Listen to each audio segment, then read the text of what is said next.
Alrighty, and welcome back to another episode of the Comics Run the World podcast. As always, I am your co-host, Orion Scott Comics, aka Mateo, and as always, I'm accompanied by Woody, how's it going, dude? pretty good. Towards the end of the semester for me, almost done. Same, yeah, same. So I'm excited to jump into summer. And as always, in the beginning of the podcast, I always pose this question: What are you currently reading as of now? Well, Jedi Survivor came out, so I am reading nothing. Right. I have been not reading any comics and just been playing Jedi Survivor. There's a bit of controversy right now because the PC port is completely trash, Yeah, I had to hear about that. but I'm not playing on PC, so I'm having a great time. um, That's it great. it isn't like perfect on PS5. Like the first one had a good bit of jank to it too. Like it stutters every now and then, and it's not like perfect, but like for the most part, it's fine and it runs well. And it's just the first game, but better, and it's amazing. I've been obsessed. It's all I've really been doing.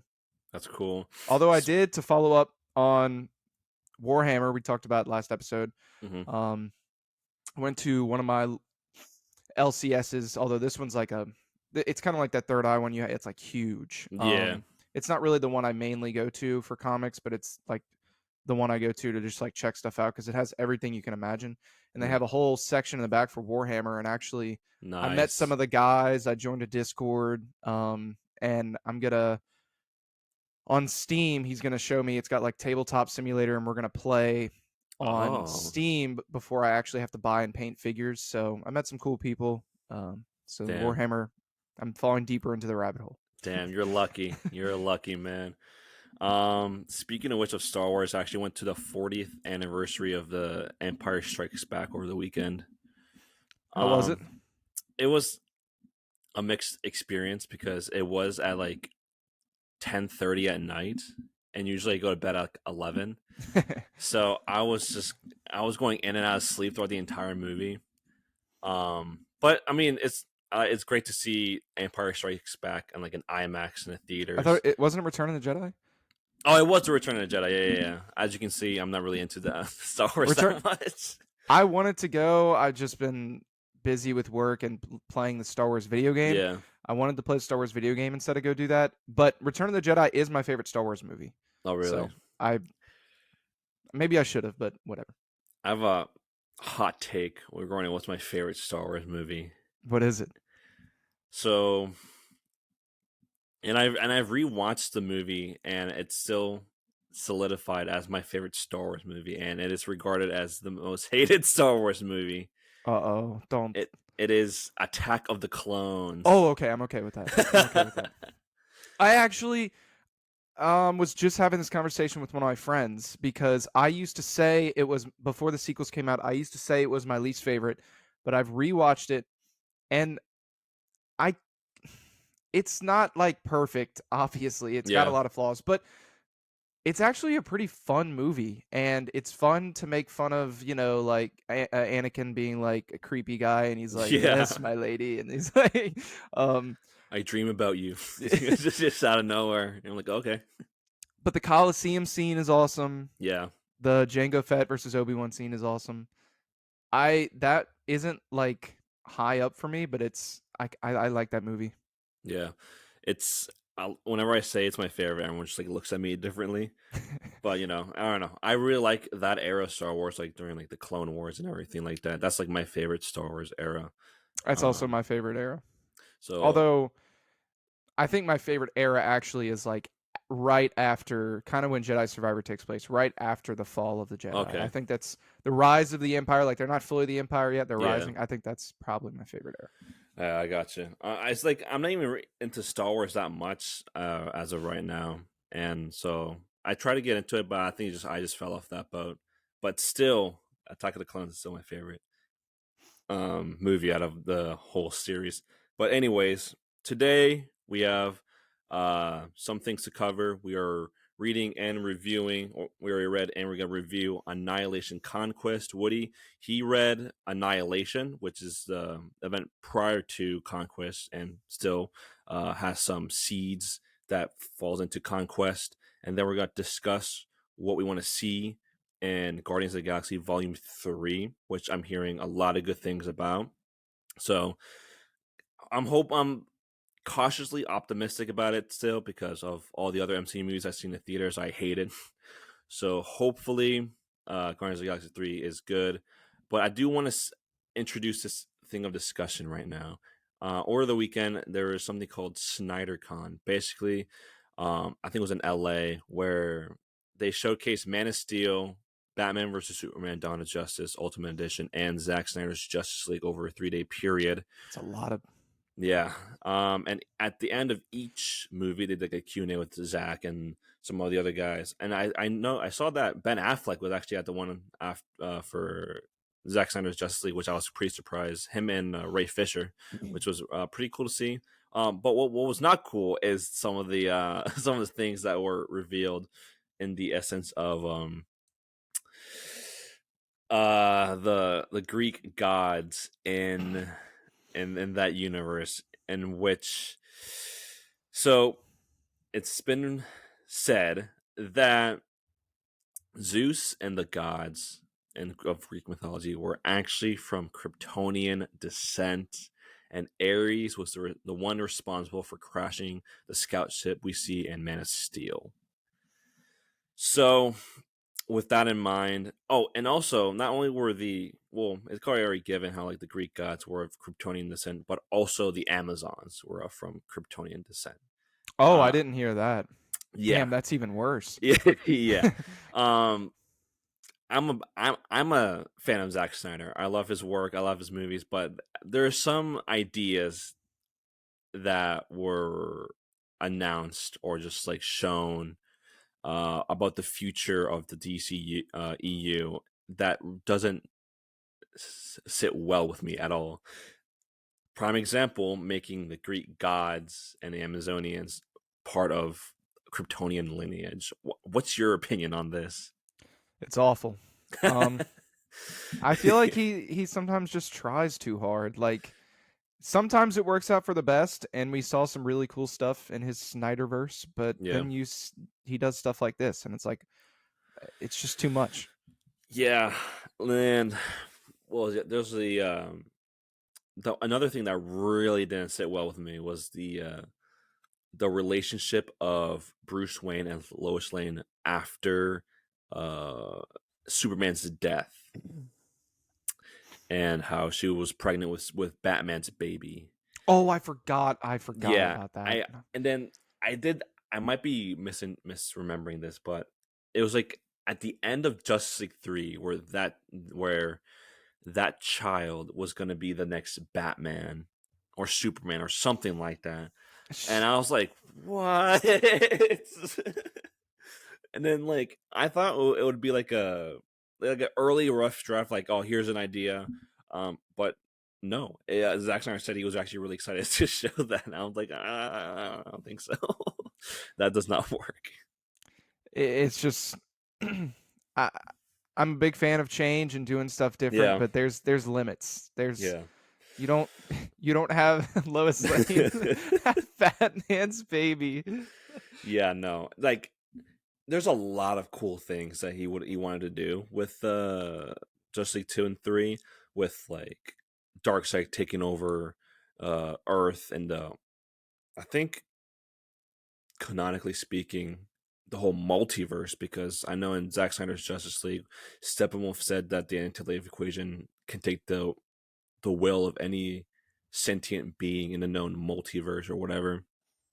So in and of itself, that's a really cool concept, and just like the whole thing with like the nightmare sequence playing out, seeing like Batman with that trench coat and like guns, working with Deathstroke, Joker, Mara, I found that cool Flash. too. That was all really cool.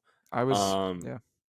but just like there are these things that kind of just like weaken the whole structure of everything, as in making the Greek gods Kryptonian descent, making uh, Bruce and Lois have like fall in love and like have a kid with each other, and that kid becoming the next Batman or whatever. So yeah.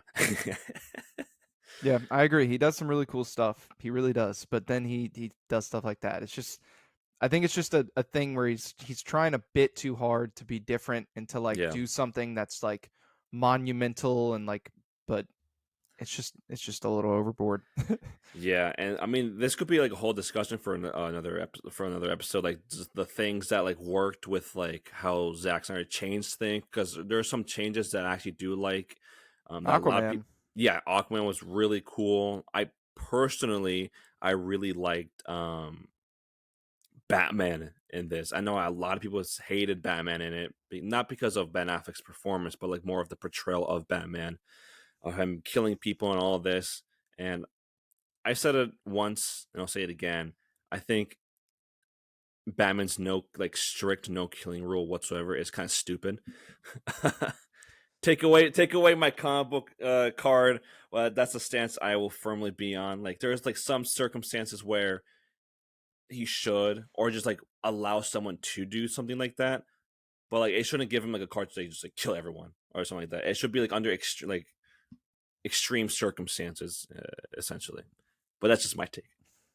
I love the no killing rule, but the thing is, I like seeing different stuff. So like Yeah, the my normal like everyday Batman that like this is Batman. People are like, oh, Kevin Conroy. This if I'm gonna say this is Batman, yeah, he has a no killing rule. That's like the main Batman for me. But like that doesn't mean I don't want to see stories where maybe he does. yeah, I find that interesting.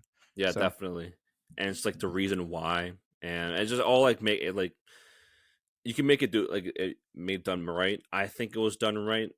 Maybe not in the later down the line where again all that Lois Lane stuff. But still, what we got, I liked. But yeah, that was one of the big announcements or just a talking point I wanted to bring up before we go into our main segments. Now into our main segments, we're going to talk about Annihilation and Annihilation Conquest. So I know you read Annihilation first, then read Conquest directly after. Give us like a brief summary of Annihilation and just your overall thoughts on it. So Annihilation is Annihilus and the Horde from the negative zone breaking into our reality. They do it. Now I could go into how they do it. It's called the Crunch, and it holds a lot of prisoners. They break through there. It's a like, big energy source.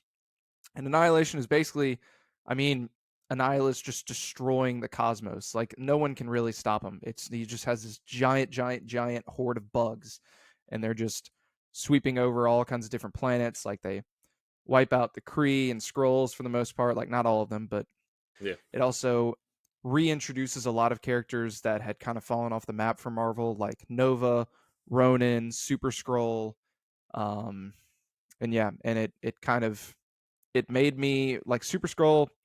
I couldn't have cared less about before Annihilation, and I just think he's awesome now. I love him. Yeah. So it's really cool for all of that.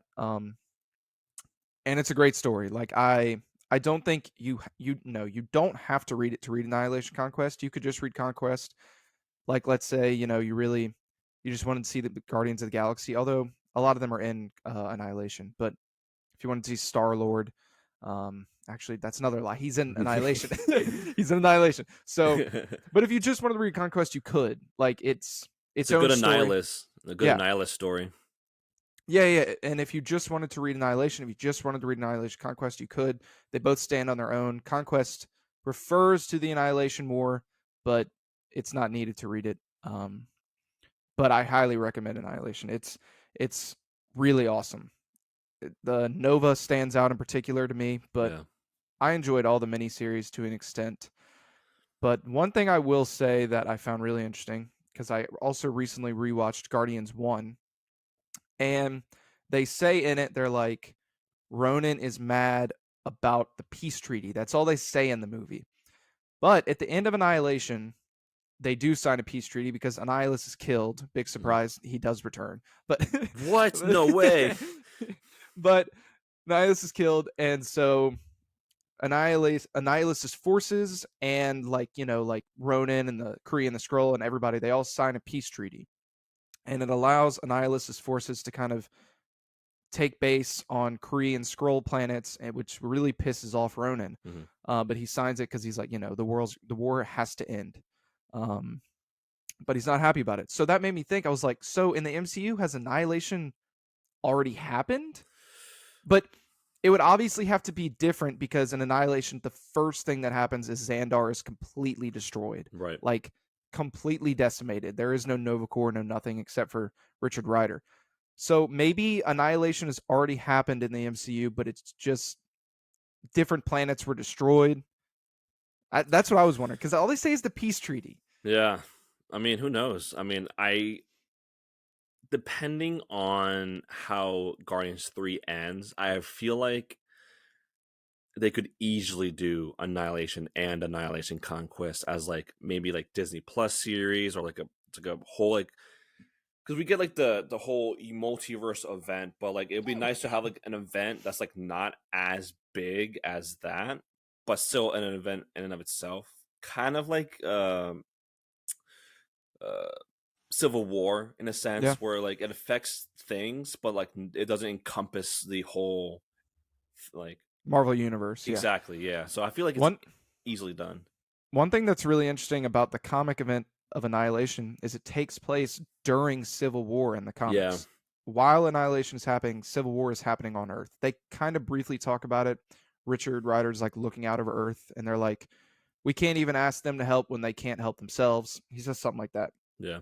Um, but the final thing I'll say about Annihilation, like regarding to the MCU, is that I think we could potentially see Thanos on the big screen again because I was thinking about it. So at the beginning of Infinity War, Thanos already has the Power Stone, which was kept on Xandar. Maybe we see a flashback of Thanos literally they change it up a bit, and Thanos is the one that completely destroyed Xandar and only leaves Richard Rider, Hmm. and he's the only one in the Nova Corps left, and that's how Xandar is destroyed in the MCU. It's not an Annihilation Wave; it's Thanos, and I think that would be imagine getting a Nova movie, and that's the opening scene of the movie. It's Thanos decimating Xandar, and then he's the only one surviving, and that's how we get Richard Rider Nova. That'd be crazy that actually happened. I never thought about it that way.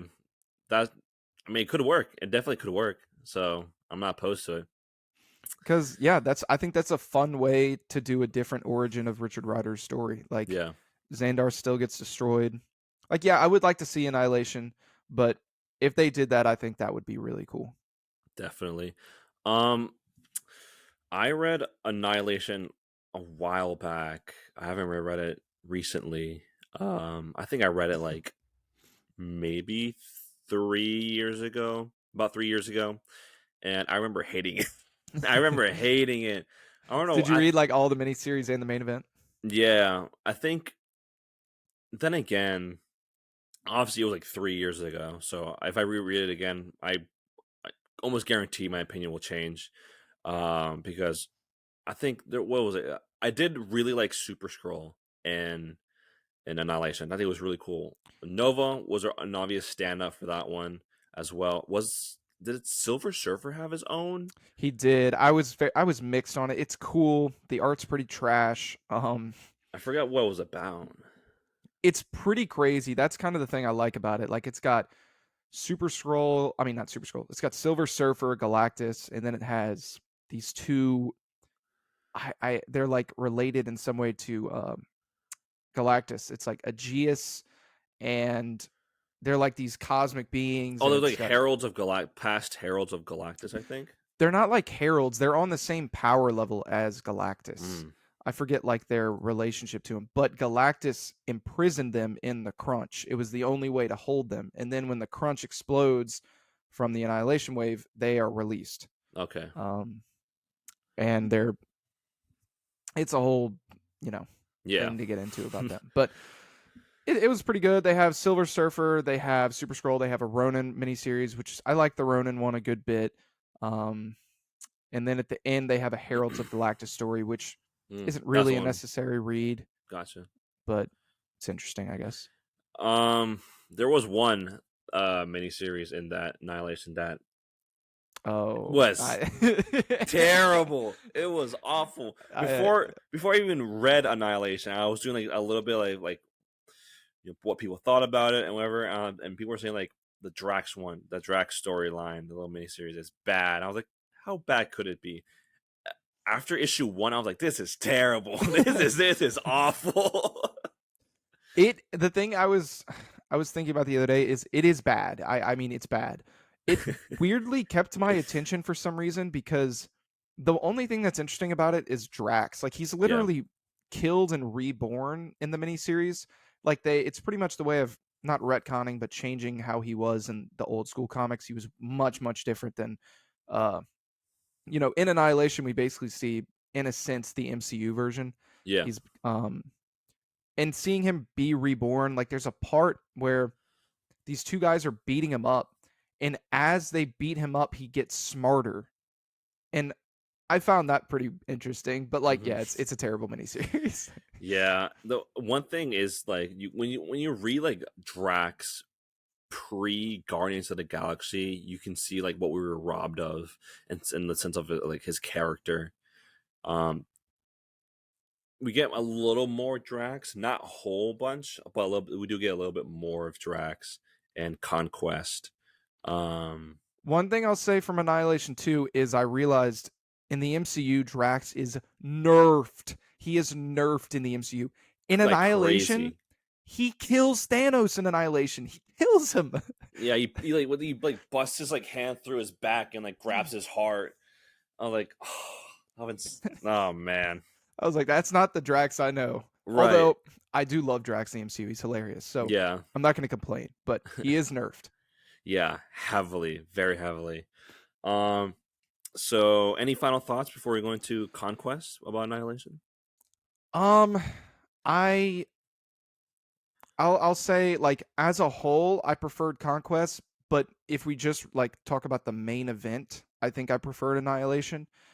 I highly recommend reading it. It's really great, and I think the best thing about it is it'll get you into characters you probably didn't even know about or you didn't care about. So will Conquest, but Yeah, I definitely, I think if you try it out again, I think you'll like it more. yeah, Just get past definitely. the Drax Oh yeah. series. Oh, I will. No worries. I will. Definitely will. And it's a pretty good introduction to the like more the cosmic side of Marvel comics. You don't really need to know a whole lot prior. Um, but yeah, I think it's a pretty solid starting point for cosmic Marvel. Um, I'll also say this last thing, but this kind of goes into Conquest because this applies definitely to both of them. Another great thing they both do is they don't. I feel like the MCU and just the way I've been trained is to think that the Kree and Skrull are both bad guys, yeah. but this treats them as just species, like different Mhm. races in the cosmos. Like they end up having to work together. They end up fighting with like Nova and like Star Lord. Like they they aren't evil like we see them sometimes, like in Guardians Yeah. 1 with Ronan. Like he's just the bad guy, but here he's fighting for his people, like he's fighting for Hmm. the Kree, which it makes him so much more interesting of a character. Yeah. Definitely. So now let's talk about Annihilation Conquest. I'm gonna give a brief description of what this entails. This is a summary that's off of Amazon, where you get the omnibus. A little brief description. I'm gonna read off here. In the aftermath of the Annihilation War, a devastated galaxy struggles to rebuild. The Nova Corps are destroyed, leaving only Richard Rider, who would rise to guard the galaxy from the threat of Ultron. When the Kree homeworld is invaded by the techno-organic Phalanx, Star-Lord must lead a ragtag team into battle behind enemy lines with a lineup that includes Mantis, Bug, Groot, and Rocket Raccoon. Meanwhile, the new Quasar seeks a mysterious savior, and Nova and Gamora are taken over by the Phalanx, who is the haunted loner called Wraith. My favorite Wraith. character out of series, Wraith. Can the new mutants, Warlock, free Nova, and what are Ultron and the Phalanx really after? So, I just realized maybe there's like a few spoilers in there. There is, That but was a few, I just realized that a few spoilers, so uh, apologies for that. there But also is on the cover of the omnibus too, though. that is true. That is true. Because I remember when I first read Conquest, that was a big surprise for me. But anyways, So, Annihilation Conquest. I'm gonna start off with you. What did you like about this storyline? Um, as a broad overview, we'll get into the specifics soon. As a broad overview, I actually kind of disliked it at first because, like, I don't know, I had just finished Annihilation, so I saw the Annihilation wave, and then jumps right into the Yeah, Phalanx taking over, and I was like, this is just kind of like, it's like everything over again. But yeah, as you read, I think it's really interesting because the Phalanx actually do this because they take advantage of what happened in the Annihilation Wave. They're like, okay, like defenses are down. Now's our time to strike. And it's a proper continuation, and I think overall is better. Like just the whole yeah, thing. I think it's better than Annihilation, although I preferred Annihilation's main series. But as a whole event, it's got it does an even better job at introducing you to new characters. Like I found the new characters in here even more interesting. Like um Bug in the Star yeah. Lord. I loved him. Like there's so many great characters that I never knew about that I just think are awesome now. So I Hmm. that's been my favorite part of just both of this is just not, I love reading about characters we already know and love, Spider-Man, Superman, whatever, but it's great to like be introduced to brand new characters and Wraith, you know. Wraith is Wraith, awesome. yes. Um, just to bounce off of like, I think Bug was like an super underrated in this Huge. series. I He love Bug. he was great. He was really really great. I loved him in this.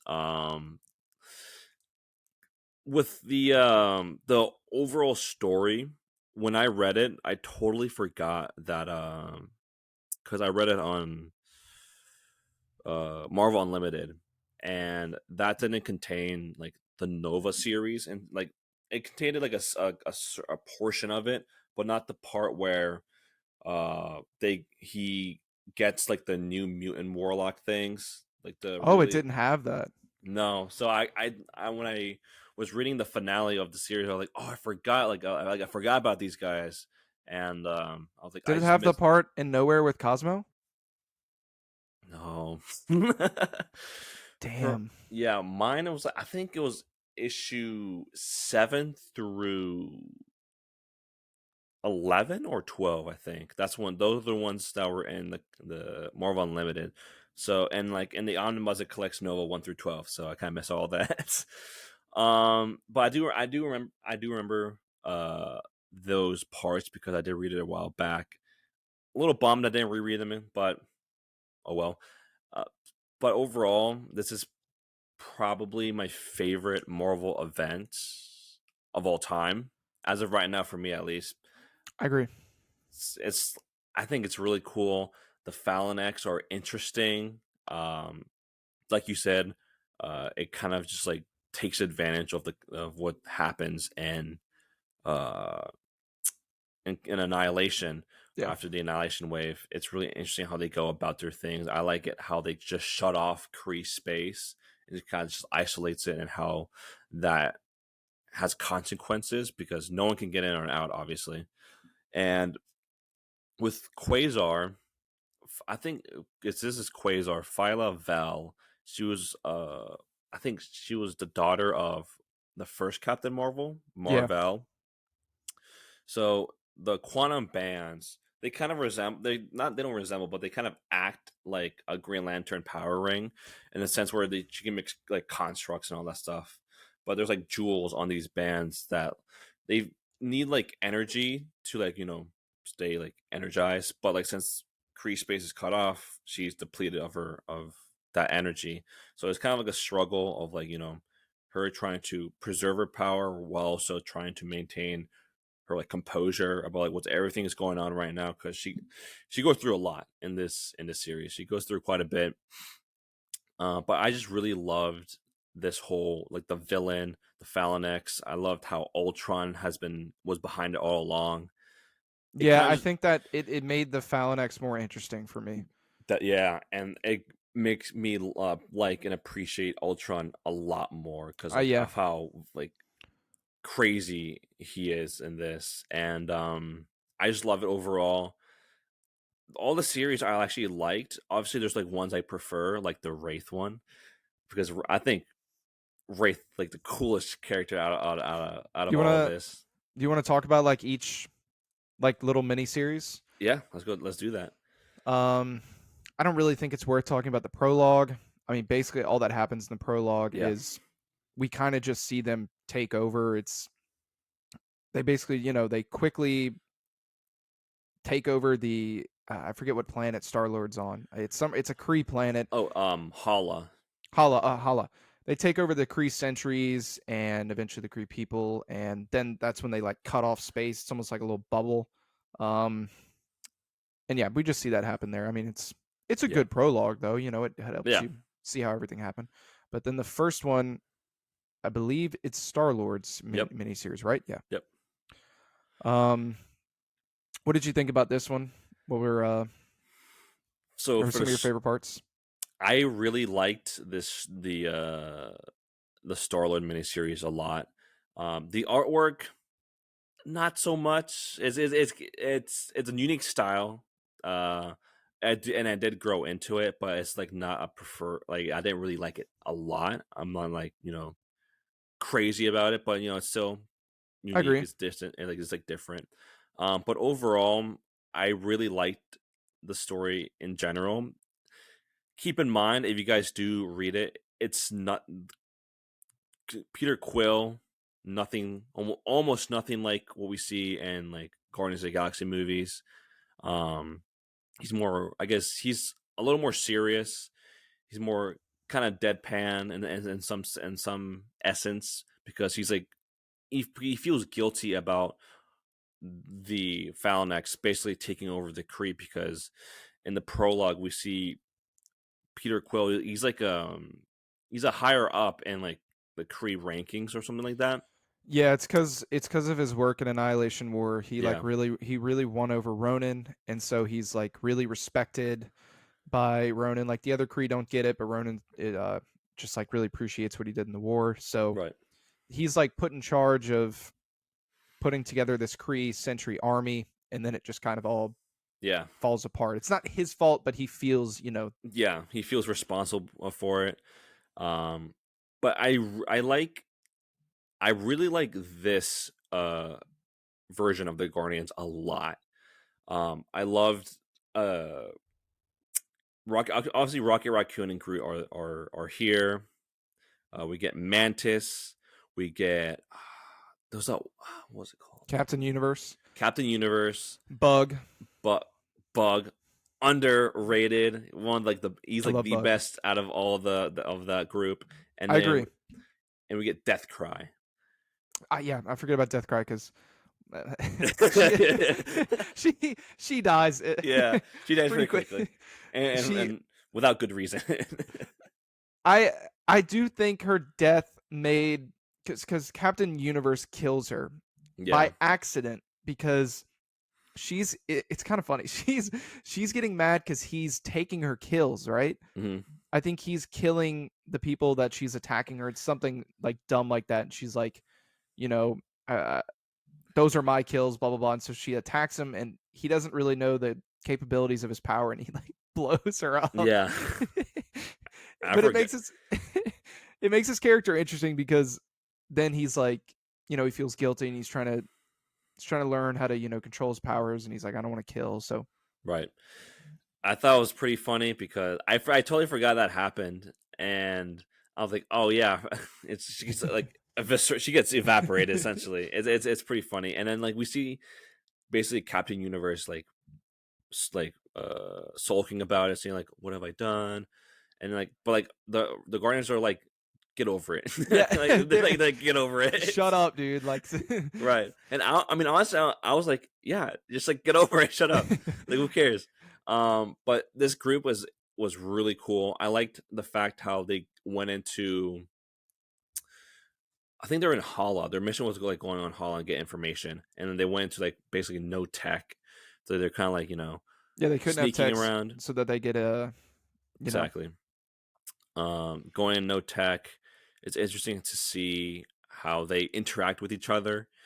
I really like how Groot is like this, because he's royalty. He's like the last of his kind. He's royalty, and he acts like royalty. Because instead of like him saying "I am Groot," he actually like speaks, but he does speak in the third person sometimes, and I think that's really funny because him and Rocket kind of hit it off like from like the Yeah. bat.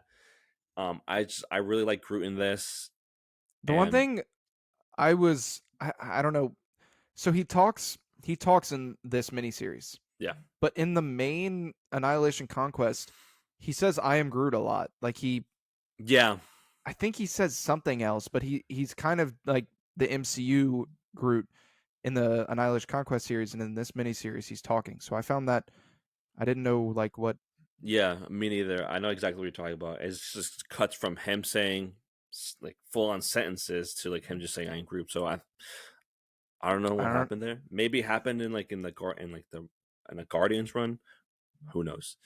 But yeah, I really liked it. Obviously, it serves the purpose as a whole, and the storyline brings to light these like unknown characters. Obviously, we know some of these characters like Mantis, Groot, Rocket, Star Lord from the MCU. But we also get introduced with like Captain Universe, Mantis, not Mantis, Death Cry, which yeah, who cares? And Bug, which is again super underrated. I love Bug in the series. Bug is great. Bug is my favorite member. I will say this is an example where I think change was done well because I think Groot talking in the comics is awesome, but I think him saying "I am Groot" in the movies is also awesome, and I Yeah, think that's an example where they did a change for the better. I think it makes. I love him in the movies, and I love him here because here we get to see his personality a bit more. Like you yeah. said, he's royalty, which is really interesting.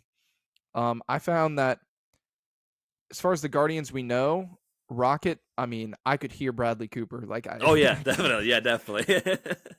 and Peter Quill is definitely different. I agree. He's got this more somber tone because he feels responsible. I think we might even see that a bit more in the third one with Yeah, Gamora dying and after Avengers: Infinity War and Endgame. But I still did see his MCU version a little bit because mhm. like he does do some like funny quips back to Yeah, the career people are telling him this mission and he's kind of just like quipping to him and saying smart ass stuff. mm. So you see it a little bit, but yeah, he's definitely got a more serious tone here. Yeah, and especially in the beginning of the series, he has a different look. He has like a cybernetic eye, and like just like whole like appearance is very different. But yeah, I really like the series overall. Um, on He the also hates being called Star Lord, and Yeah, in the he first does. movie, he like wants to be called Star Lord. Yeah, It's basically, I'm assuming he was a character in the very early Marvel years. Mhm. That's just the way they kind of make it seem, and it's seems like he's trying to forget that past. He's like, I don't want to be Star Lord anymore. I just want to be another guy. What did you think of the Quasar was next, right? The Quasar story. Yeah, I think so. Yeah, Okay. yeah, yeah. Quasar was next. Um, What are your thoughts on that one? I will say this is probably the one that the context of Annihilation might help out the best is this yeah, story because in Annihilation, I forget his name, but it's the original Quasar and Nova are fighting Annihilus, and Annihilus kills Quasar. Not yeah. this Quasar. This is Phyla-Vell Quasar. He kills, I forget his name, but Wendell kills him. Vaughn, I think. Wendell Vaughn. And at the very end, Nova and Phyla-Vell are fighting Annihilus, and she takes the quantum bands from him, and then Nova kills Annihilus. Yeah, But that's how she gets the bands, and she talks about it a little bit in this yeah. series. She's like very like she's very annoying about the quantum bands. In my opinion, she keeps whining about like I don't know how to use them. I don't know if I'm worthy of them. Blah blah blah. Um, I think overall, this one was I would say my least favorite miniseries. Just as it's not because it's not good. It is good. It has its moments. I like the super android or Super Yeah, Adaptoid. Super Adaptoid. He was really cool in it. It was like I. It was very interesting because like he reminds me of who was it? Was that one? There's a one DC character who does basically what he does. I forgot what his name was. Anyways, but okay, that does remind me of that one because I literally just saw an episode of the Just League anime series where like it was like it was the this gray machine that takes the powers of like the Justice League essentially. But yeah, I there are some there are moments where in it that I liked. I liked the I'm trying to find out what I liked about the I miniseries. I liked Moondragon's backstory a lot. Oh yeah, that She was really is cool. the daughter of Drax, and she gives like her whole backstory, and then she eventually becomes a dragon. Yeah, Straight up becomes a dragon, and it's really cool. it is really cool, and the way like that happens is pretty like awesome because we see like also like Quasar riding the dragon, which and with like the like Quasar has a really cool sword. In my opinion, it's really Yeah, cool. it is a really badass looking sword. I just like I think just like what I liked is like I like the designs of their characters. The sword is really cool. The story of like them trying to find who this savior is because she keeps seeing like hearing voices in her head saying like you must find a savior to save the Kree and stuff like that. So that whole journey is really cool. I really liked it. I like it was cheesy at times the relationship between Moondragon and Quasar. There were some lines they told each other it was like really cheesy, like early 2000s rom com like kind of like lines. But overall, their relationship is really cool and interesting. Especially after like Moondragon turns into a literal dragon. Yeah, Um, I don't know what was Adam Warlock revealed in that miniseries or was it in the main series? I think it was the main series. If he's revealed, it's at the very end. I can't fully remember when he's revealed, but I think I think he's revealed at the very end of it. Okay, yeah, yeah. He comes out of the cocoon at the very end. Right, yeah. Um, Because the Super Adaptoid was trying to assimilate Adam Warlock and while he's still in his cocoon. So that was yeah, kind of that was like kind of like the main thing where like Phyla-Vell Quasar and Moondragon were trying to stop the Super Adaptoid from reaching Adam Warlock and trying to prevent his assimilation to the Fallon X. Um my favorite part of this series was probably, especially in like the battle between Quasar and the Super Adaptoid, was just the art. I thought it was yeah, really great. it was really good art. Yeah, yeah, yeah. It it may have been my favorite art from the series. I don't know. I mean, that's probably Wraith, but this was up there. This was some really good art. Yeah.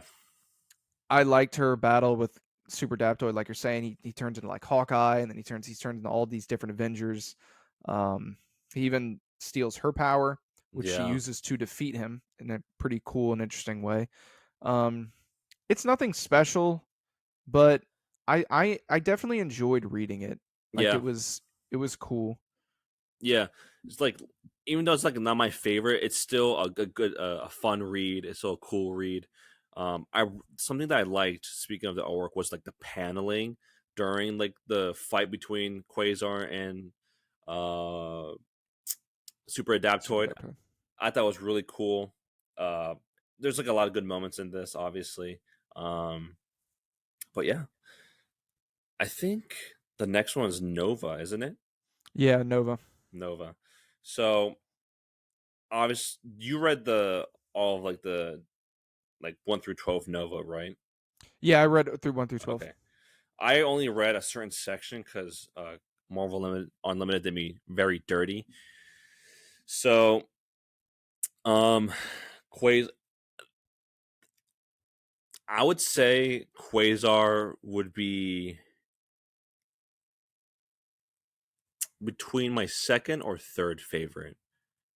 You just said Quasar. You meant Nova. Oh, Nova, yeah, Nova. I think Nova will be between my second and third.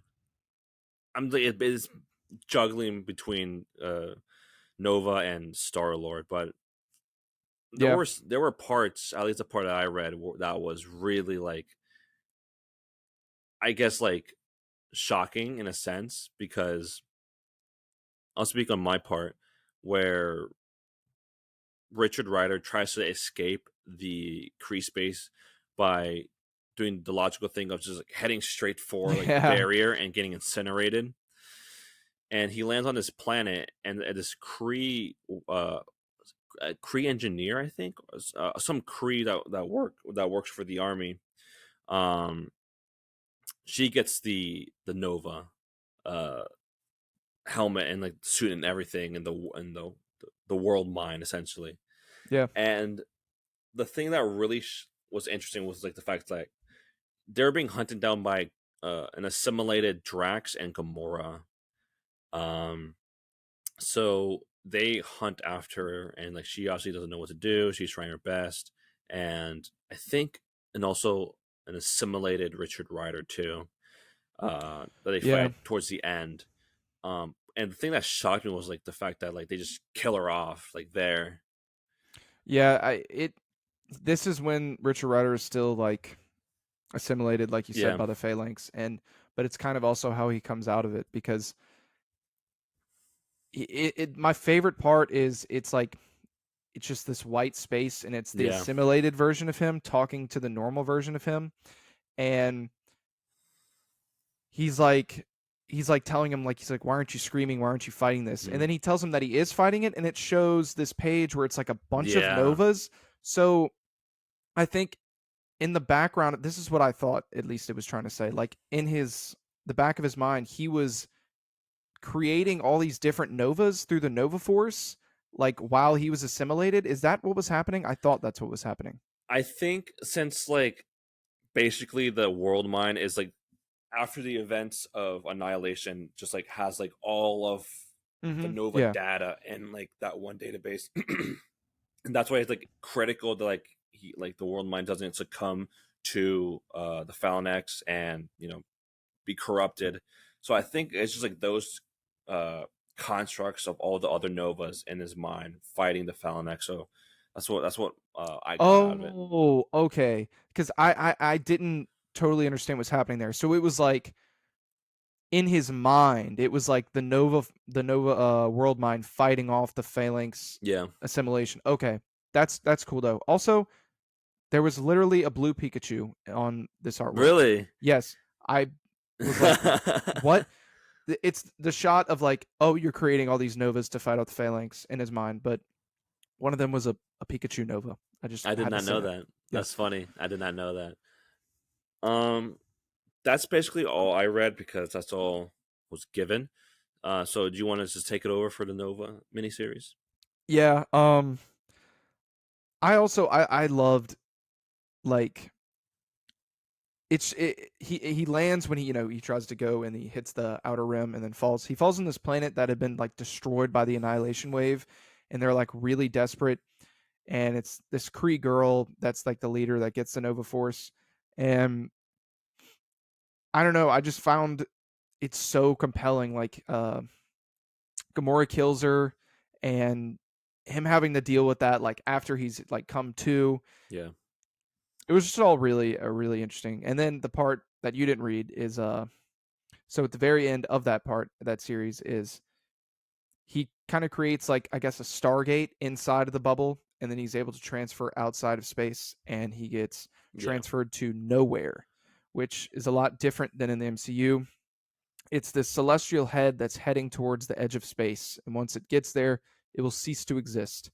It'll just kind of Hmm. be like that's basically the end of Right. the end. And it's got Cosmo there, the space dog, Classic. and there is these, it's like otherworldly Avengers that have brought this kind of disease. It's like this foe that they can't defeat, and it kind of makes people zombies in a sense.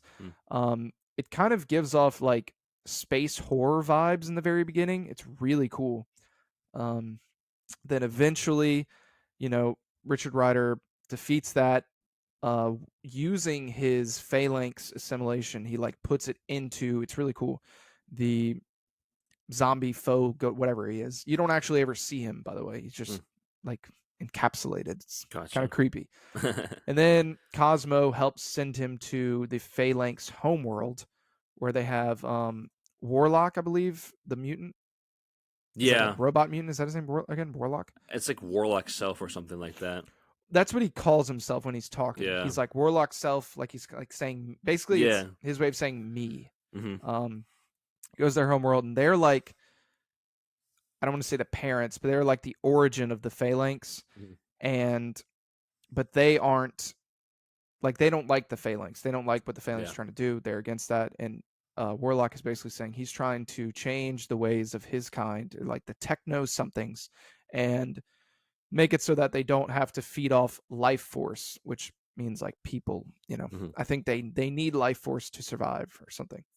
So, long story short, they leave the planet. Him, Warlock, and his Warlock's like, it's like the only other version of the it's like the techno adapts or techno droids or something. Yeah. It's like Warlock, Nova, and the other one. You see them kind of like at the end of the Quasar series, like kind of basically heading towards Annihilation Conquest, Right. to the main event. So Yeah. that part was really good. I loved, my favorite part was the beginning part with Cosmo. Just seeing Nova and Cosmo interact, Yeah. it's awesome. Like Yeah, I that's like the thing that like I was like I can't believe I forgot to read it because that was like my favorite part of like the Nova series, and I was like, oh, damn. yeah, and it's also hilarious. Like when Nova first sees him, he's like, "Is this a talking dog?" Like he's like, "What the Right. hell?" And he's like, "I guess I shouldn't be that surprised when I'm on a celestial head floating out to literally the end of time." So Exactly. it's really wild, and it's a fun read. Yeah, definitely. Um, I think up next is my boy, Wraith. Wraith. Yes, Wraith. As you guys probably can already tell, this is my favorite one.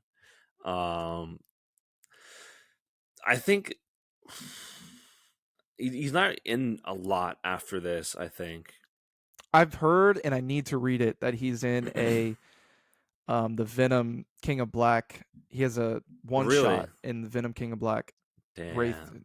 I think it's a Wraith one shot, which seems like it's awesome, and I bet it expands on his lore because he's very similar to like the Venom symbiote. Like it's Yeah. different. It has different origins, but it's definitely very similar. Mhm. So I wonder if like that one shot expands on his lore at all.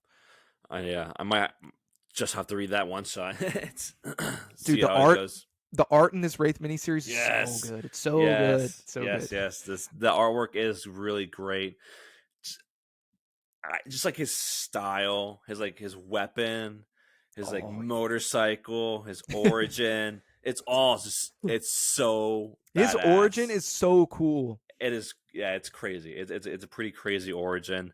Um, I'm seeing if I'm remembering this right. It's I don't think I'm right. Let me look it up.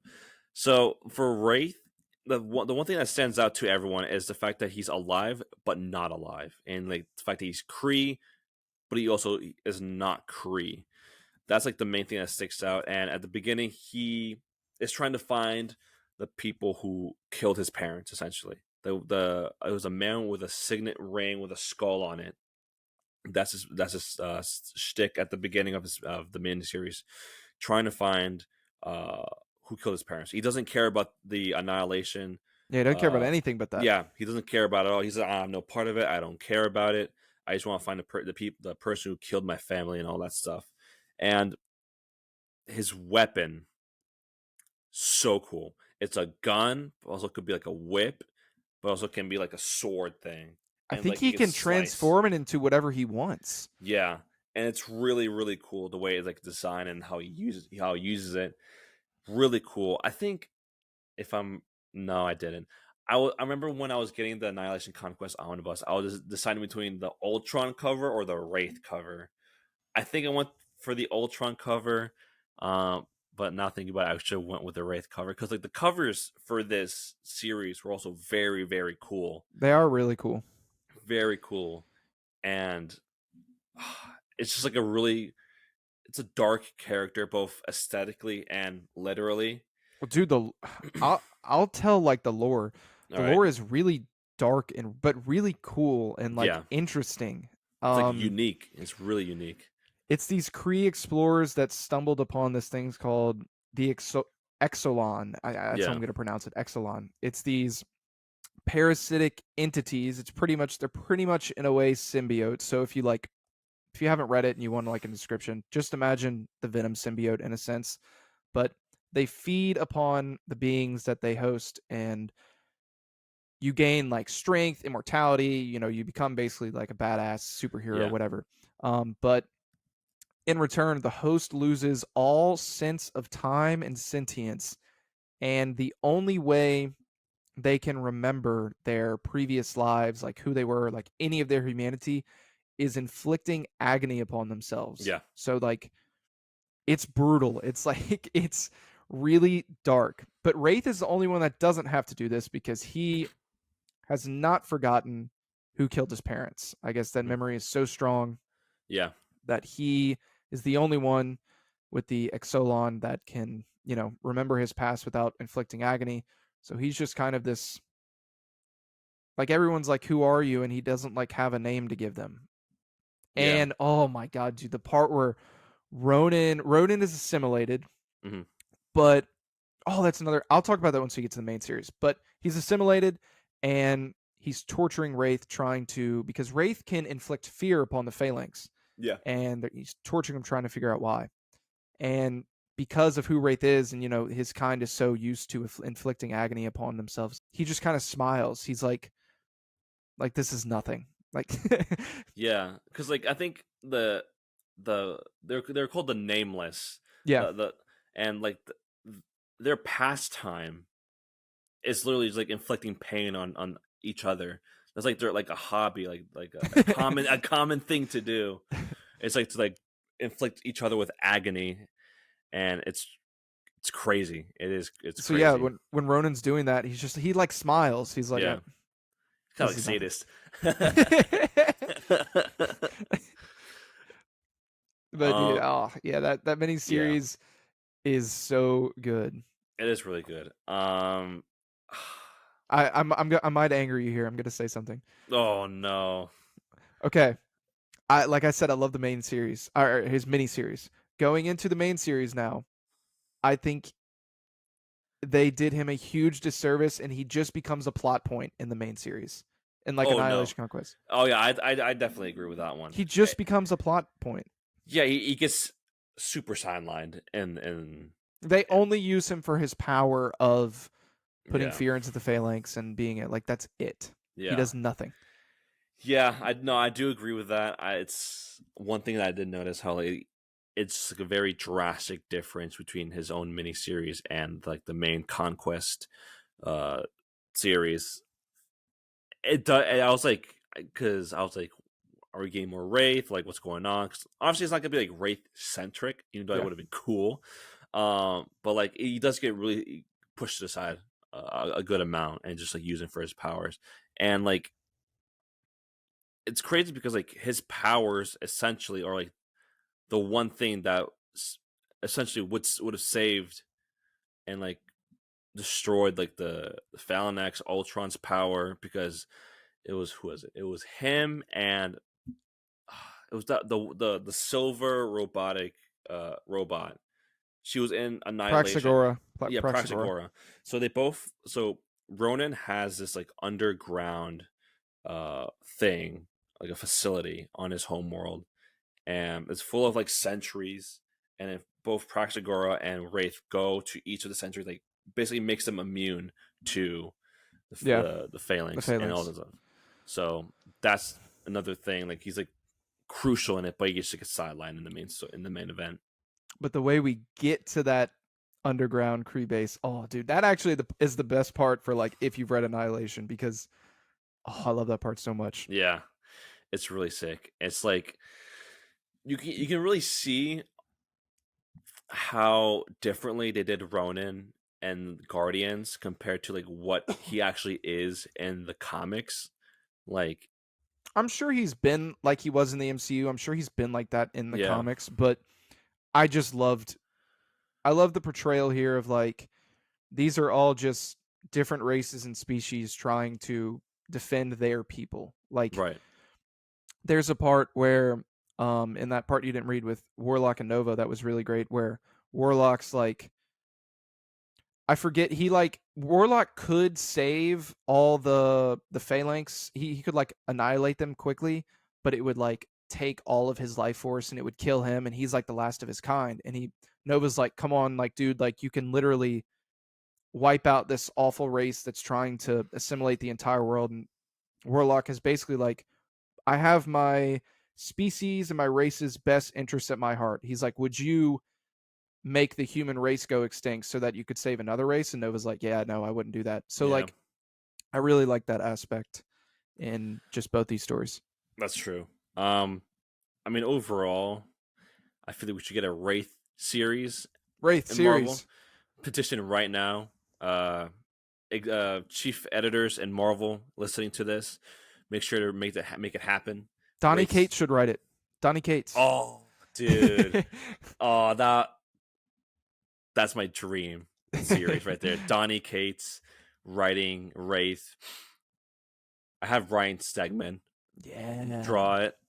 Oh, that would be perfect. That would be perfect. We would be one of the few people I think that would be like, yeah, Yeah. like, Well, Wraith. we 2 of 5 Wraith fans out there, like saying like, yes, finally doing Wraith justice. But yeah, that was honestly that's my favorite one. He's so cool. Rereading it really solidified my opinion on Wraith. He's a total badass in my opinion. All right, you want to talk about the main series now? Yeah, let's do it. I'll talk about that Ronin stuff I was talking about. Then you can talk about other parts of the main series. But possibly, I don't know. It's tough to say a favorite part. The whole main event is so good.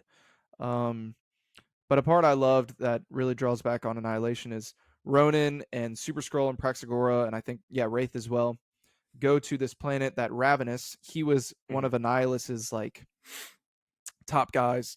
It's from that peace treaty I was talking about. It's one of the planets he's taken over, and it is a Kree planet. And the whole time, Super Skrull's like, "You're really gonna go?" Because at first, Ronan's like, "Let's go bargain a deal with him to help fight the Phalanx." And Super Yeah, Skrull's like, "You're really gonna go help the guy that is inhabiting one of your home worlds, and you hate him?" And Ronan the whole time is just like, he's like, "Just watch, just watch." And he basically just tricks him into letting him go down in that secret base with the sentries. yeah, And it's like Wraith uses his power and Ronan, and like he has him in like a chokehold, and Ronan's like, "You really think I would work with you?" Like, and I just love that part because it really makes the both of these events kind of feel like one huge yeah. story. Um, and it was just awesome because in my head while reading it, I was like, "Is he really gonna work with this guy?" Like, Right. but he doesn't. He just stabs him in the back. Well, he didn't stab him in the back, but he Metaphorically speaking, metaphorically speaking, and it's great. it is Um, great. what was some of your favorite parts of the main series? What did you love? Or some Um, I mean, yeah, like you said, I liked the main series as a whole. I liked one of the main reasons why I like Annihilation Conquest so much is because it's like the way it tells its story is like one of my favorite ways of storytelling, which is basically like have these separate entities at first seem like they have no like connection whatsoever, and they all just at the end they start like they mix with each other and they just work together and like to like further the plot and like the conclusion of the story. Like same thing with Annihilation Conquest. We see all these different characters, uh, their their purpose of their purpose in this story, what they do, and how they reach all like everyone together. I really liked. I think this was towards the beginning of the main series where uh, the the Guardians' plans that version of the Guardians just finished like their crippling of the Babel Spire, the thing that really like that has like the Kree space like Yeah, encapsulated. yeah, it helps encapsulate Kree space. They took it there. Yeah. Yeah, So I think it begins there, and like Groot gets blown up, and that part it was really cool because Mantis in this series is pretty different from what we see in the MCU. Because in the MCU, she's more of an empath. She can like feel, like see her just feelings. She can like put people to sleep and all that stuff. But in this story, it kind of reminds me of like how she was in the Guardians of the Galaxy video game, in yeah, which she like she predicts the future, but she doesn't know which reality it would happen in. So like it's always a question of like, do you guys think you think we'll win? We'll think we'll get out alive? And she was like, we might, depending if this yeah, is the right reality. We might. It's cool, and like yeah. another She part, like knows the future, but like in like a scattered way. yeah, And what was it? She basically makes Groot excrete this like flammable substance, and then they just blow up the the flooring, or like what's the base, I guess, of the Babel Spire. they had an original plan, but Yeah, it kind of falls apart, and this is kind of their plan B, where Groot has to die too. yeah, But and just like the movie, Rocket gets a little twig, and he's like, yeah, we can regrow him. exactly. And I would like to talk about another thing. Speaking of the twig, earlier in the Star Lord miniseries, I like how there's got the mini Groot, and like in order he needs water to like grow, and then Rocket just spits on him, Yeah, yeah. and then Groot like starts like freaking out, like, "How dare you spit on royalty?" It's like it's really funny. It's really funny, and obviously Rocket gets another like little twig off of him so we can regrow him. That's cool. I really liked the fact that the High Evolutionary was That here. was my biggest surprise. Yeah, Once I saw him and I had read all of this, we I didn't I picked Annihilation Conquest for the Guardians because I just wanted to read it and it had them in it. yeah, Um but I was shocked by how many characters are in this that are in we have yeah, High Evolutionary, obviously Drax, Gamora, Star-Lord, Rocket, Groot, all those guys, but High Evolutionary, Cosmo is in the Nova series. yep. Um and I like I Adam just found that Warlock. yeah, and Adam Warlock. That was the last one I was trying to think of. Adam Warlock's in this. Like, I don't know. It's Yeah, awesome.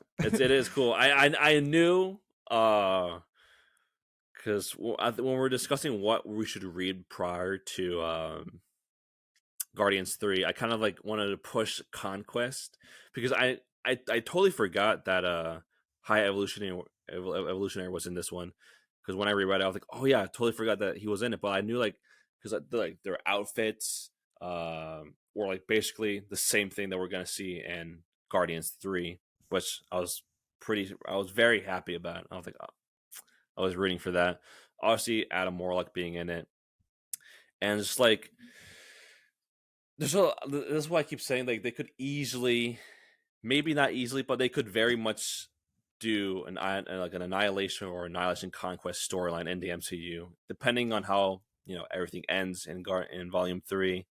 But yeah, I liked how Adam Warlock in this is basically the final form Ultron wants Yeah. to wants to encapsulate, because Ultron's whole stick is basically saying how like technology is superior than like organic life forms, and he sees Warlock is like the perfect like human, the perfect life form, essentially, just like perfection, and fusing perfection in an organic sense and perfection in a technological sense, mixing that together is like the ultimate like form of being, essentially.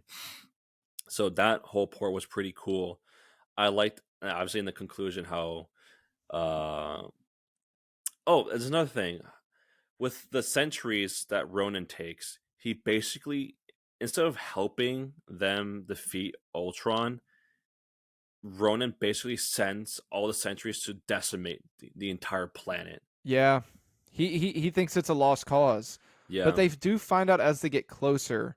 They're like, "Wait, there's a huge like force on a Yeah. planet trying to fight back. Because when they're going there, he's basically just like, it's a lost cause. Let's just blow Hmm. it into oblivion. Yeah. The As far as the High Evolutionary goes, I found that part of the story really interesting because Mhm.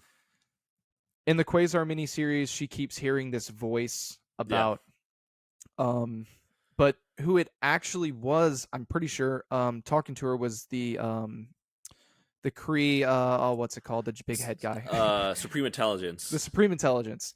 And the Supreme Intelligence behind closed doors pretty much got the High Evolutionary to make like a better version of the Kree people. That's what he's working on in the story, is like a new and better version of the Kree people. But in the whole main event, he just acts in his own interest, and eventually he gets captured by the Phalanx, and then he just starts working for them Yeah. because he's like, "Look, I'm just looking after myself. Like Yeah. I'm not letting them assimilate me and make me, one of their.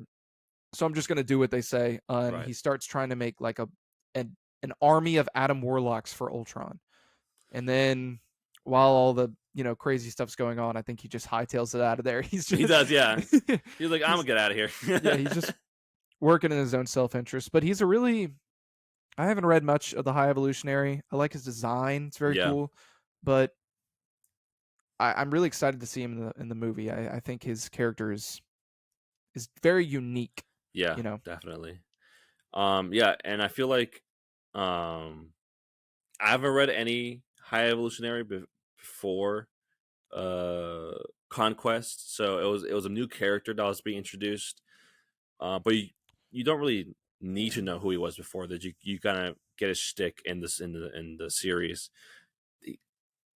I feel like if they do keep around the High Evolutionary in the MCU post Guardians 3, again, more of a reason why to do an Annihilation or Annihilation Conquest event on the big screen or on Disney Plus. But yeah, um, at the end, towards the end of the series, what was it?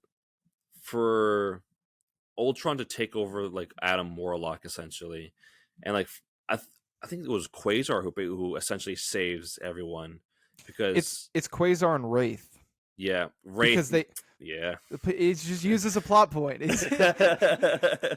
But they basically realize like, oh, he's just gonna go into a different body, and so Wraith uses his powers that kind of like as his powers as far as the Phalanx go are very much just a plot service. Like his actual powers in the miniseries are really badass, Yeah, but here it's just like, oh, his powers stop that from happening. yeah, So Quasar and him kind of like. Also, it's pretty cool. He's like a giant Ultron yeah. It when they're was pretty fighting him. cool. It Yeah. was pretty damn cool. And like I think it's what was it something about the souls and like Quasar, something like among them because I know like Adam Warlock, his big is like issue. One of his issues is he's like very traumatized after the Annihilation Wave and like how like a bunch of people were killed and he hears like the souls in his head and then something with like the souls of like the Babel Spire and like the quantum bands, something in the relation instead of like the whatever she like her sword being like white or yellow, it's white now, and like she just like slashes like Ultron as like big like slash obviously, Yeah. and like basically takes him down. That was probably, if I had to complain about something, I felt like the over explanation of how they're gonna kill him. Yeah, You even have a hard time explaining it. Like yeah, they use Wraith, and then it's like it's just a I don't know. I yeah, do understand it in a sense though, because it's hard to truly kill Ultron when he can just go to a different body. So it's kind of tough to kill him in a sense. But I felt it was just kind of droning on at the end, like, oh, how are we going to kill him? We're going to use this and that, and then I was like, okay, I don't know. I don't yeah, really, I don't like all that stuff. I yeah. just kill the guy. I don't know. Right, exactly, exactly. Yeah, no, I agree with you. I agree with you. There are some parts in this in the whole event where like they kind of like go overboard on explaining how things work rather than just like doing it. And like I understand how like you would need to explain how things work because some people not just might not know, but like it's very reminiscent of like earlier comics where like they explain their actions and then do it, rather than do it and then explain their actions in a The cohesive Qua way. I think the Quasar series had a lot of that. A lot Yeah, of like yeah, early like Silver Age style writing where it's hmm like, and yeah, this exactly, is yeah, how this works, and I was yeah, like, and okay.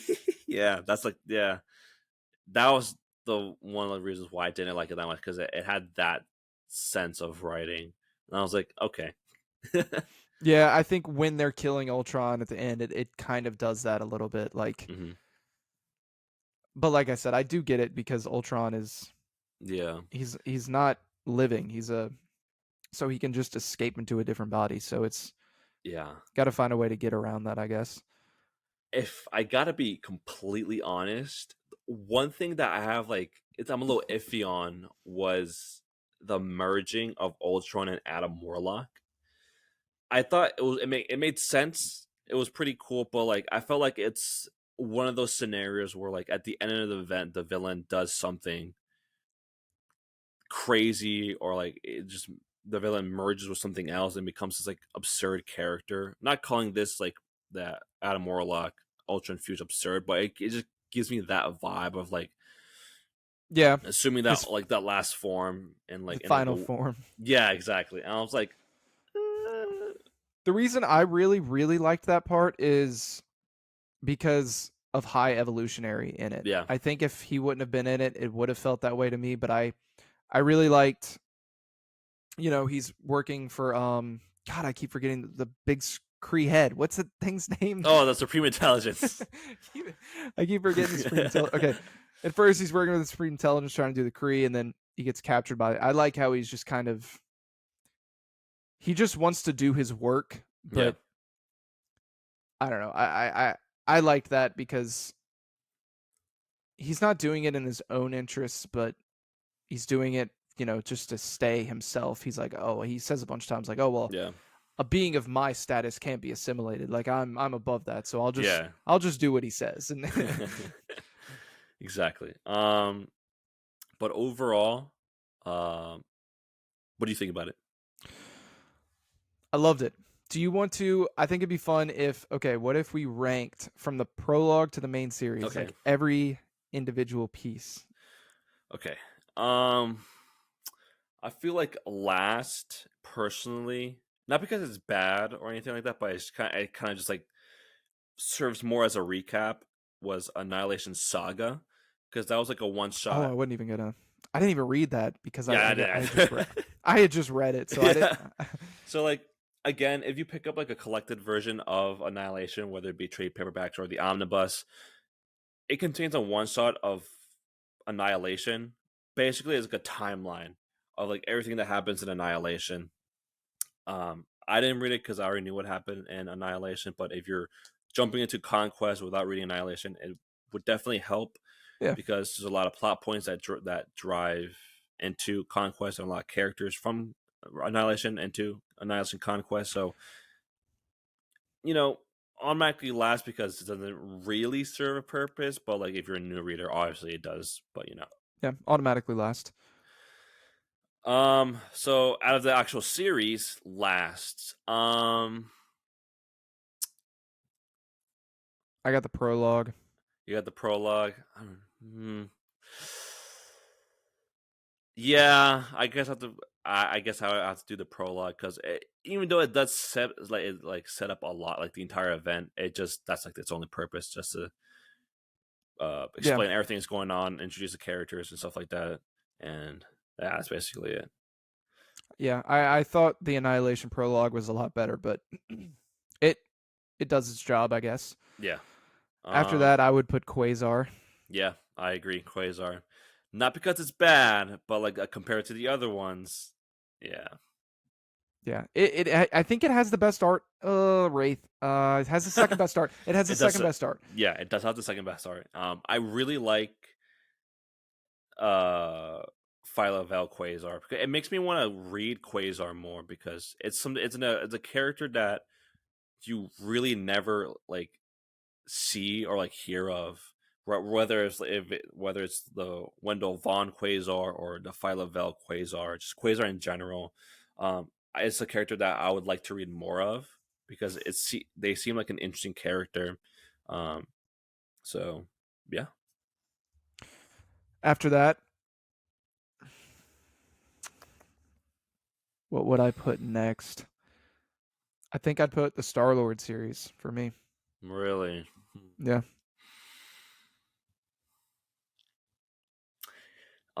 Yeah, I guess so too. Because I really like the Star Alert series.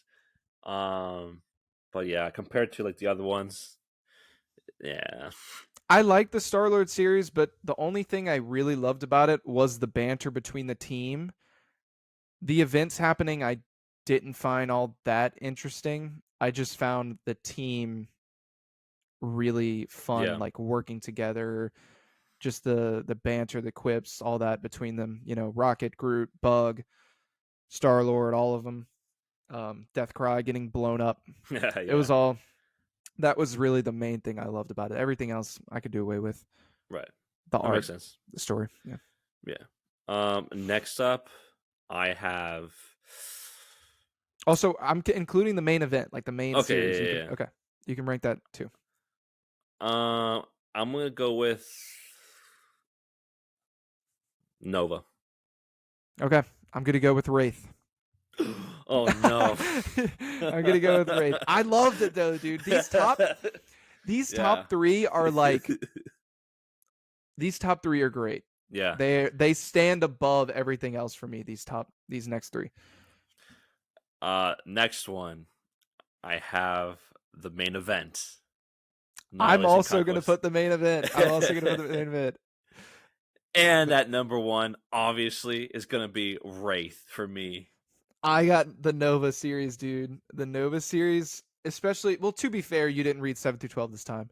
Yeah. Um, but the Nova series, it just felt like this epic, like space adventure he was going on Hmm. between him getting assimilated and watching another Nova Corps member essentially die, and him like his internal conflict, and then just everything with Cosmo and Nowhere.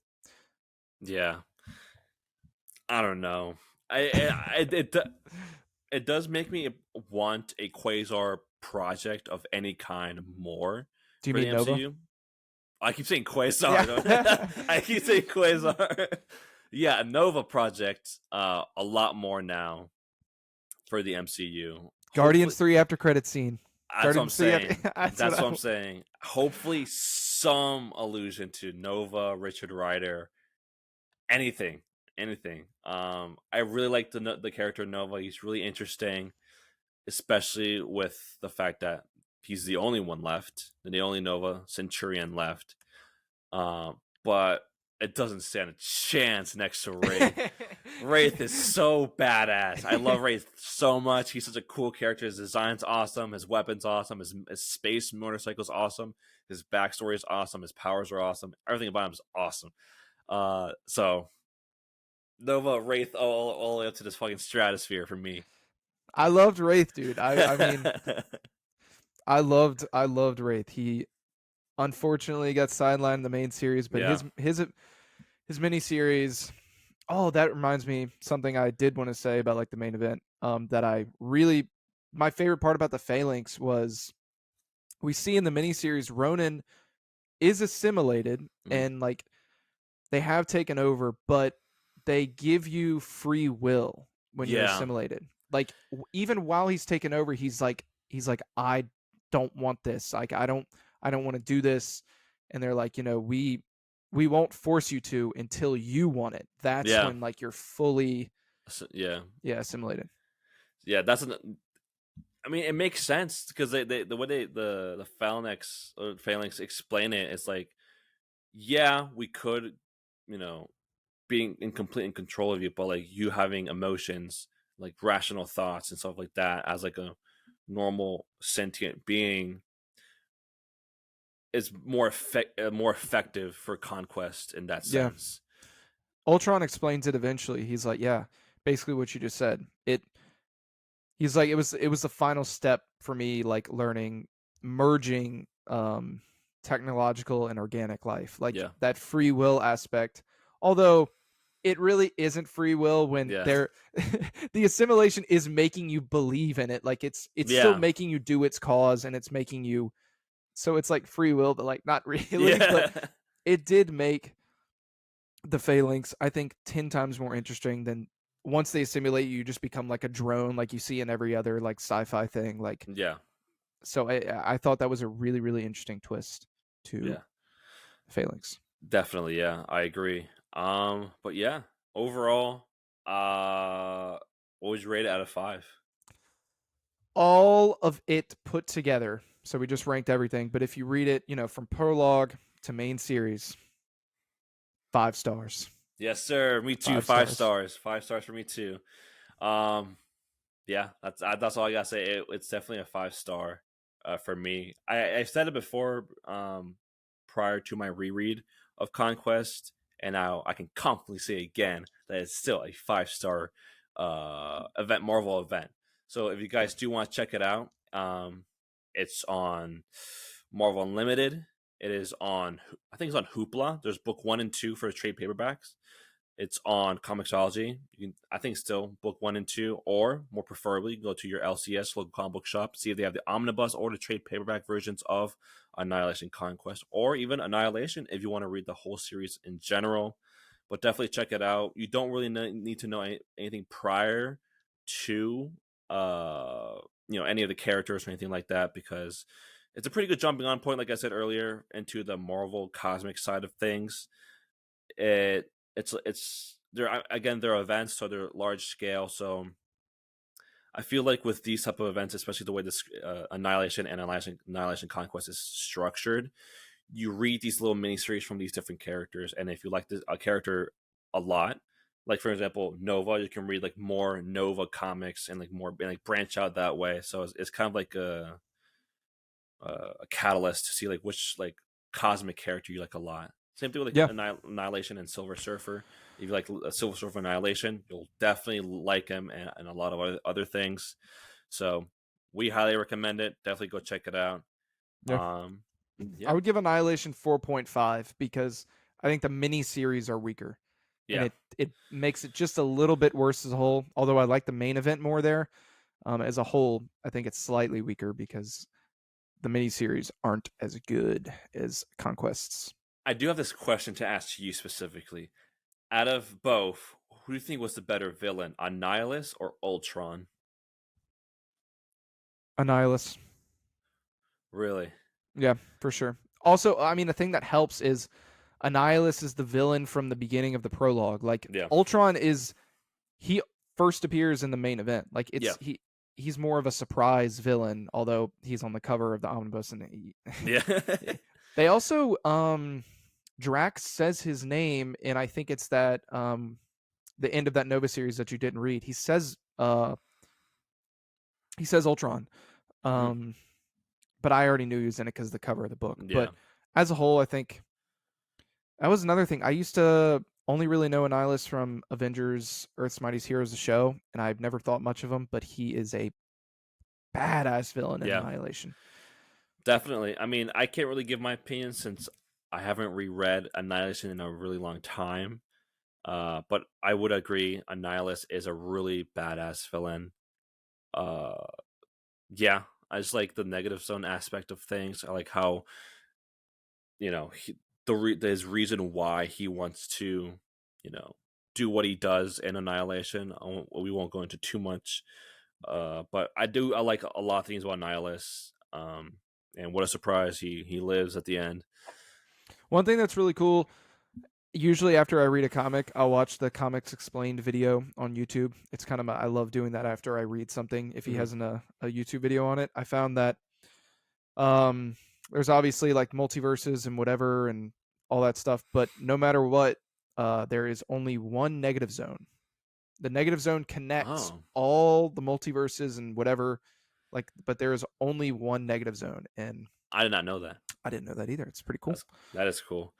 All right, so now we read Annihilation Conquest. Let's talk about what we want to see, our expectations, and about Guardians 3. Um, I guess I don't have terribly a lot to say. I did recently rewatch 1 and 2.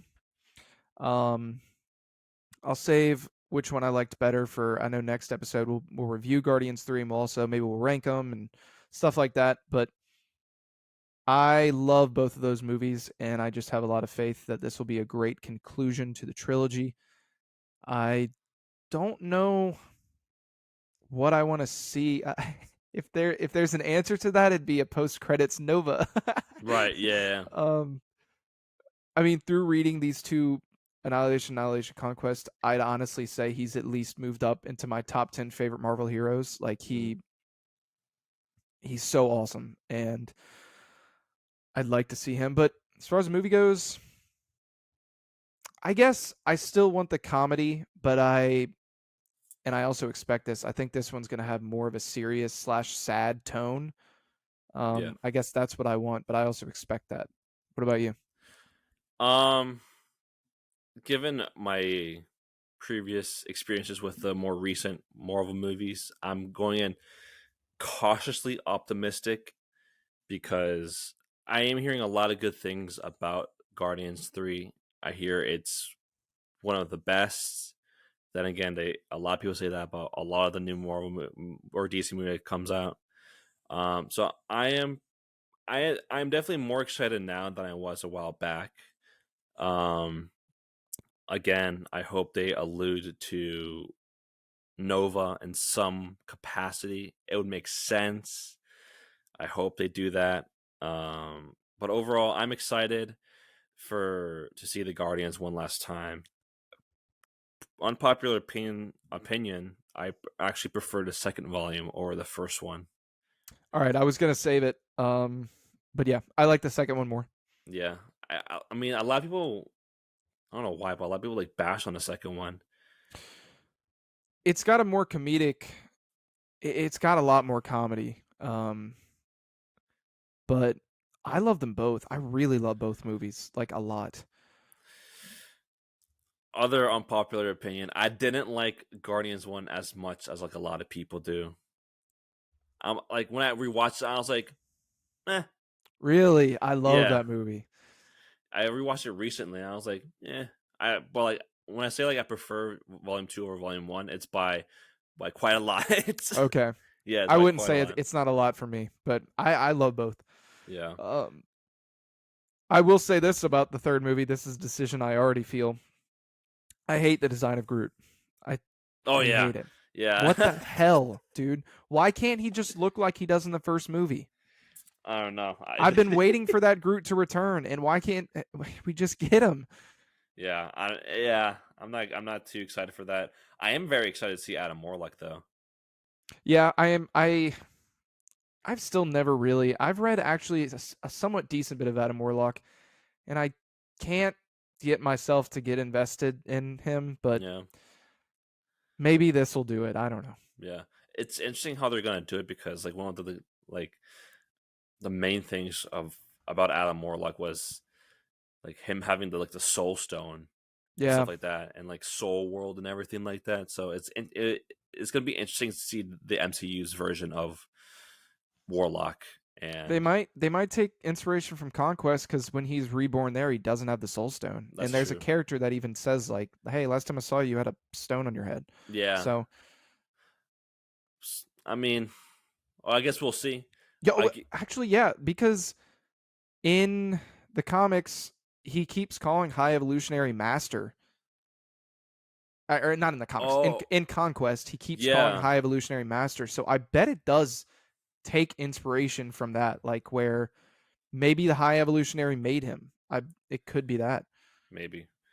because it But kind of yeah, seems in Conquest like um, he's serving the High Evolutionary to a degree. yeah, and it makes sense since he's like the High Evolutionary is making like a whole bunch of Adam Warlocks, so it makes sense. But Yeah, I'm I'm pretty optimistic about Guardians 3. I'm seeing like a lot of great things about it. A lot of people are actually saying it's like too dark for an MCU movie, which they say that about everything that happens semi seriously in the MCU. all right, who's gonna die? Someone's gonna die. Which Guardian's Oh, gonna die? Rocket Which one? easily. You Rocket's think gonna die. Rocket's gonna die? Oh yeah. I think Drax is going to die. Maybe, yeah. There could be two deaths. That's true. They could be two. It could be all of them. Who knows? They all just get eviscerated by. That's here theory right now. They all get eviscerated by a startled Captain Universe, just like how it's like Deathcry. If I had to bet money on one of them, I'd bet Drax. I don't I, know I, why, but I would. I would definitely bet Rocket because I feel like the way they're advertising the movie is like around like Rocket's super depressing sad backstory, and I feel like super depressing sad backstory. Yeah, and I feel like I don't know. He already not fulfilled his story arc, but like since this is James Gunn did also say like this is like a very Rocket centric movie, it could conclude his story arc, and they probably could kill him off at the end via High Evolutionary, Warlock, or or just him just dying in battle. But I feel like they would kill off Rocket. It'll be a shock if they kill off Star-Lord. I don't think so. I doubt it, but I'll be very upset if they do kill off Star-Lord. Yeah, I don't know. If there was one character I would say is safe, I don't think they kill Gamora again. Oh, if they I don't kill think they Gamora kill her again, I'll twice. roll my eyes. I'll roll my eyes heavily. I don't think they kill her twice. Yeah, I mean, Unless they all go down, like you said, in a blaze of glory. Yeah. From the wrath of Captain Universe. Yeah, I don't know. Maybe they go down Toy Story 3 style, where they're all like holding hands and they're. Oh yeah. And they get saved by Quasar with the quantum bands, Yeah. like the claw. But yeah, is there anything else you want to say before we wrap up today's episode?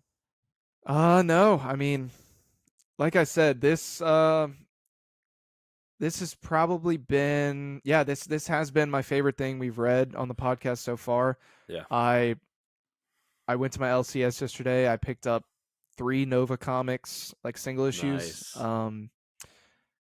I I also got 2 Marvel Legends Nova figures.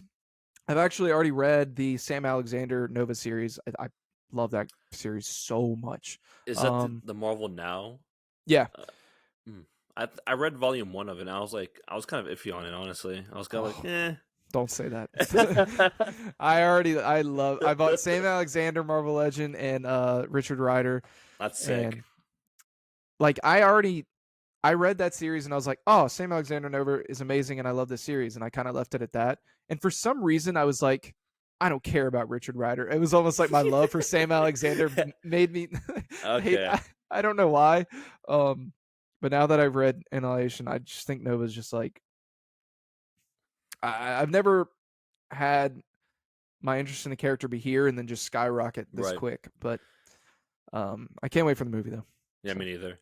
How would you feel if they, instead of doing Richard Rider Nova, they do Sam Alexander Nova right off the bat for MCU? I'd be for it. All for it. I'd be furious. I would not be. I would not. I would be so I'd be pumped. furious. I'd be so pumped. Although, I mean,